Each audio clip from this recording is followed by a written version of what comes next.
नमस्कार मित्रों, आप सभी का यूपी का एग्जाम यूट्यूब चैनल पे हार्दिक स्वागत एवं अभिनंदन है। आज हम लोग लेके आए हैं आदित्य रंजन सर के समान विज्ञान का पार्ट 2, जिसमें हम लोग रोज डे बाय डे सुबह 10 बजे हम लोग रोज डे बाय डे उसके एक चैप्टर या एक टॉपिक का हम लोग विश्लेषण करेंगे और वही टॉपिक रोज हम लोग लेके चलते रहेंगे। यानी आप लोग को आदित्य रंजन सर की समान विज्ञान की पुस्तक खरीदने की कोई आवश्यकता नहीं है। आप लोग सिर्फ यूपी का एग्जाम यूट्यूब चैनल को सब्सक्राइब कर लीजिए, वीडियो को लाइक कर दीजिए, शेयर कर दीजिए और ज़्यादा से ज़्यादा लोगों के पास ये वीडियो पहुंचा दीजिए। आइए आज के क्वेश्चन की हम लोग शुरुआत करते हैं। तो आज का जो पहला क्वेश्चन है वो है न्यूटन के गति का प्रथम नियम।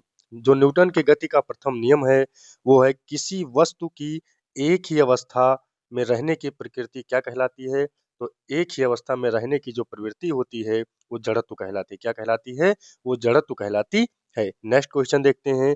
तो नेक्स्ट क्वेश्चन है जड़त्वता किसके समानुपाती होती है? तो जड़त्वता जो होती है वो द्रव्यमान के समानुपाती होती है। किसके समानुपाती होती है?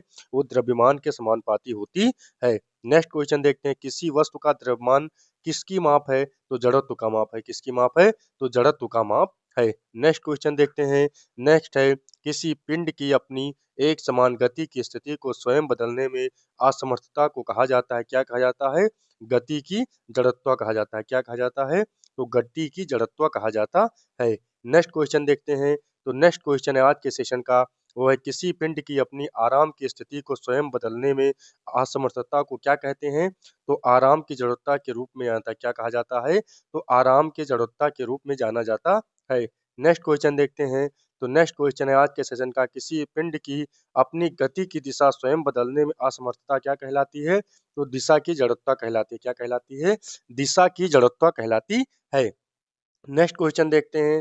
तो नेक्स्ट क्वेश्चन है आज के सेशन का एक ऊंची छलांग लगाने से पहले कुछ देर दौड़ता है ताकि क्या हो जाए? ताकि गति की जो जड़त्व है क्या है? जो गति की जड़त्व यानी जैसे कोई भी अगर किसी को कूदना होता है तो पहले क्यों दौड़ता है? क्योंकि जो उसकी एक जैसे मान के चलिए कोई रुका है, खड़ा हुआ है, तो उसकी जो स्थिति है वो स्थिति जो रुकावट की स्थिति है, अगर रुकावट की स्थिति है एक ही अवस्था में बना रहता है तो जो उसकी जड़त्वता हो जाती है, ठीक है? अगर छलांग लगाता है तो वो अगर दौड़ के आता है तो जड़त्वता जो होती है, गति की जड़त्वता होती है, वो उसको और लंबा कूदने में उसकी मदद करती है। नेक्स्ट क्वेश्चन देखते हैं, एक धावक अंतिम रेखा पार करने के पहले क्यों दौड़ता रहता है? क्यों? क्योंकि गति की जड़त्वता जो होती है वो उसे दौड़ाए रखती है।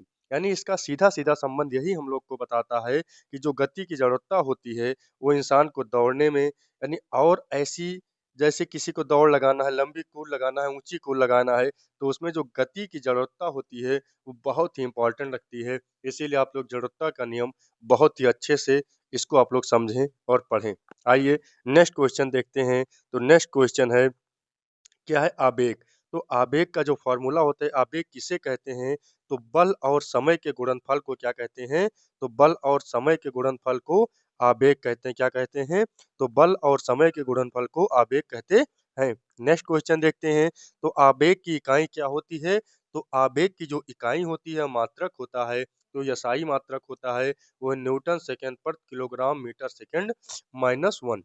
नेक्स्ट जैसे इसका उदाहरण भी हम लोग को समझ लेते हैं। तो यदि कोई खिलाड़ी कैच लेना चाहता है, मान के चलिए कोई प्लेयर है, कोई मैच हो रहा है, अगर वो कैच लेना चाहता है, तो अपना हाथ पीछे की ओर खींचता है, जिसके समय का मान बढ़ जाता है तथा लगाया गया बल कम हो जाता है, जिससे कैच आसानी से पकड़ लेता है और उसको चोट भी नहीं लगती है और उसको कोई दिक्कत भी नहीं होती है। अगर ये सीधा-सीधा जो क्वेश्चन है ये पूछा जाए कि अगर हम लोग कोई खिलाड़ी है या कोई भी प्लेयर है या हम ही लोग अगर मैच खेल रहे हैं, कोई भी चीज़ खेल रहे हैं, किसी भी चीज़ को अगर हम लोग कैच पकड़ रहे हैं, तो हाथ पीछे खींचते हैं, जिससे आवेग के कारण ही हम लोगों को चोट कम लगती है और कैच जो होता है, वो हम लोग आसानी से पकड़ लेते हैं।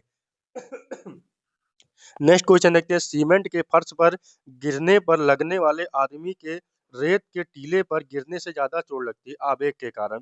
यानी आवेग के कारण क्या होता है कि अगर आदमी रेत के टीले पर गिरता है तो उसे कम चोट लगती है तथा जो फर्श पे गिरता है उसे चोट ज्यादा लगती है। क्यों? क्योंकि ये भी फिजिक्स ही कहता है और फिजिक्स में ये चीज आवेग के कारण होती है। नेक्स्ट क्वेश्चन देखते हैं जो आज के सेशन का है। नेक्स्ट क्वेश्चन है वो हम लोग देखते हैं जड़त्वता के कारण। क्या होता है, यानी जड़त्व जो होता है उससे क्या-क्या उदाहरण है, क्या-क्या कारण है।